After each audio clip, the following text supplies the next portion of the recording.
Wall Street qui va rouvrir pour une demi-séance. Grégory Volokin, vous êtes avec nous en duplex depuis New York. Bonjour. Bonjour Grégoire. Président de Mescart Financial Services. Bon, on imagine que la séance sera plutôt calme. Il n'y a pas de statistiques majeures attendues aujourd'hui. En revanche, on va quand même regarder de très près le secteur du commerce au sens large, Grégory. Oui, il commence à y avoir quelques commentaires. La seule chaîne de grands magasins qui est communiquée ce matin, c'était Target. Et Target disait qu'ils avaient des bonnes ventes lors de Thanksgiving hier. Et quels étaient les produits qui ont été le mieux vendus? Eux-mêmes disent c'est les tablettes iPad, c'est les bracelets Fitbit et les télévisions Samsung. Donc ça montre une chose en tout cas, c'est que les ventes se dirigent vraiment vers l'électronique de loisirs cette année. Et la preuve aussi en est l'augmentation très forte des ventes sur Amazon, puisqu'il y a une augmentation d'année en année de plus de 30% des ventes, alors qu'on en attendait beaucoup moins. On attendait une hausse des ventes sur Amazon de 15%.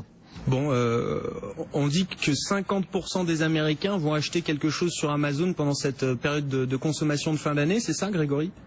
Oui, c'est un chiffre qui semble extraordinaire, mais ça montre à quel point maintenant Amazon est rentré dans les mœurs, et c'est aussi un argument en disant que Amazon, qui est tellement populaire aux États-Unis, pour le moment, n'a que 10% de la clientèle du shopping online mondial. Donc ça veut dire qu'il y a encore beaucoup de place pour Amazon pour étendre ses tentacules, si on veut comparer Amazon à une grande pieuvre, ce qui est assez le cas, puisque vraiment maintenant il touche à tous les domaines de la consommation. Bon, on va arriver bien sûr sur le mois de décembre et la semaine prochaine, alors qui sera marquée par la réunion de la Banque Centrale Européenne, mais ce sera une semaine importante également aux États-Unis, Grégory. Oui, ce sera une semaine importante parce que jeudi, Janet Yellen témoigne devant le Congrès, son témoignage biannuel sur l'état de l'économie.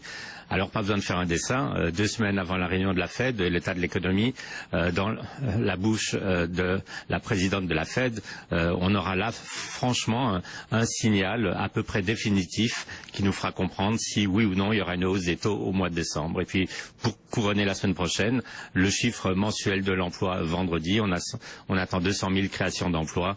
Je pense qu'avec ces 2 jours, on pourra vraiment donc se faire une idée pratiquement définitive, sauf accident, de ce que fera la Réserve fédérale le 16 décembre. Bon, semaine importante donc avec ce discours de Janet Yellen, ce dernier rapport mensuel sur l'emploi avant la réunion de la Fed les 15 et 16 décembre prochains. Merci beaucoup Grégory, bonne demi-séance à vous du côté de Wall Street. On vous retrouvera d'ailleurs juste après l'ouverture, on n'attend pas grand-chose à New York.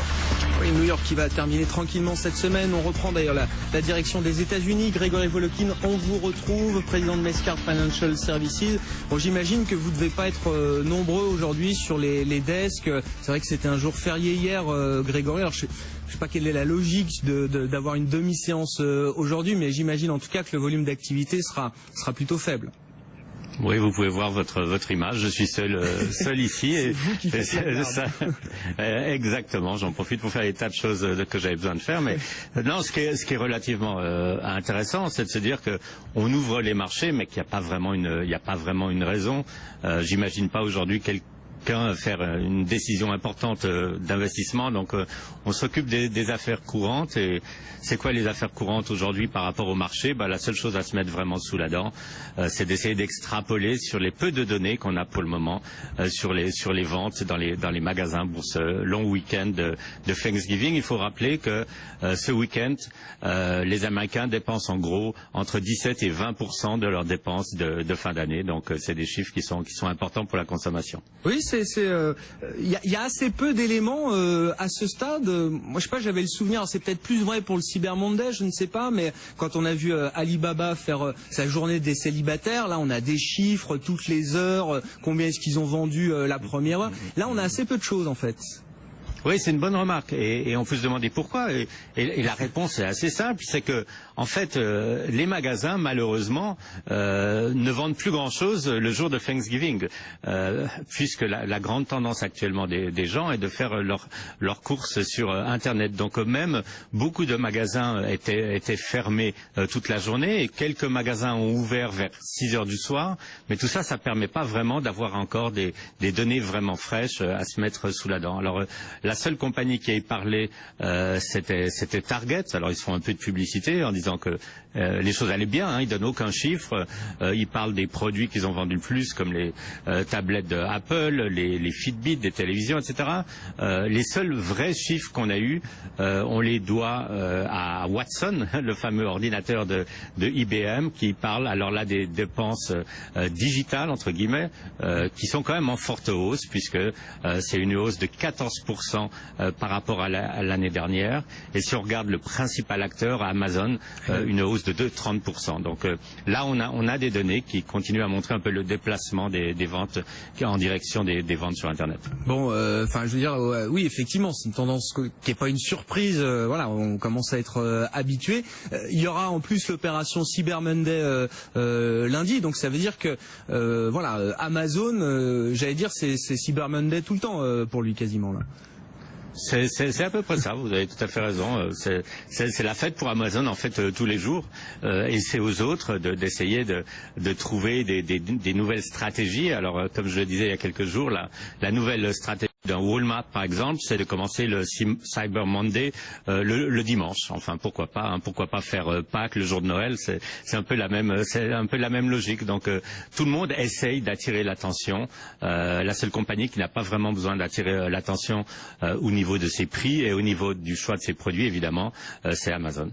Bon, qu'est-ce qui nous attend la semaine prochaine, Grégory? Évidemment, hein, le point central, ce sera la réunion de la Banque Centrale Européenne. Celle de la Fed viendra la semaine d'après, hein, 15 et 16 décembre. Mais il y aura encore pas mal de chiffres aux États-Unis, j'imagine. Et voilà, plus on va s'approcher de la réunion de la Fed, plus ces chiffres, comment dire, infléchiront ou renforceront peut-être l'idée dans le marché que ça y est, on est prêt pour une première hausse de taux.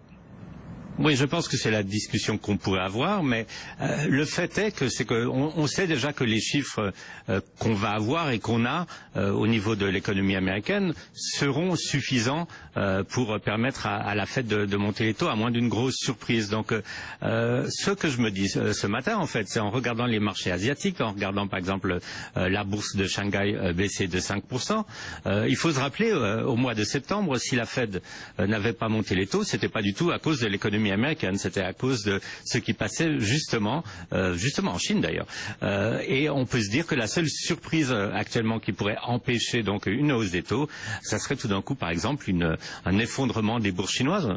On ne sait jamais, hein, on peut jamais prévoir à 2 jours ce que font les marchés, mais je dirais les surprises risquent plus d'être externes aux États-Unis que venant de l'économie américaine. Et si on compte juste sur les chiffres de la semaine prochaine pour donner une nouvelle indication sur la politique de la Fed, je pense que on n'aura pas grand-chose de nouveau à se mettre sous la dent. Pour le moment, c'est une hausse des taux en décembre, à moins d'un choc extérieur, et ça, on peut vraiment pas le prévoir.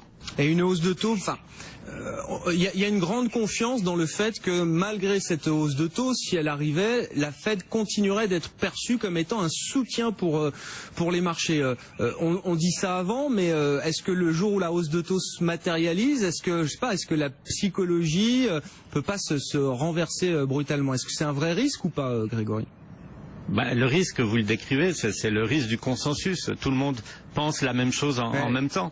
Et c'est justement, vous mettez le doigt dessus, c'est la même chose par exemple par rapport au dollar. Tout le monde dit le dollar va être à parité d'ici la fin de l'année.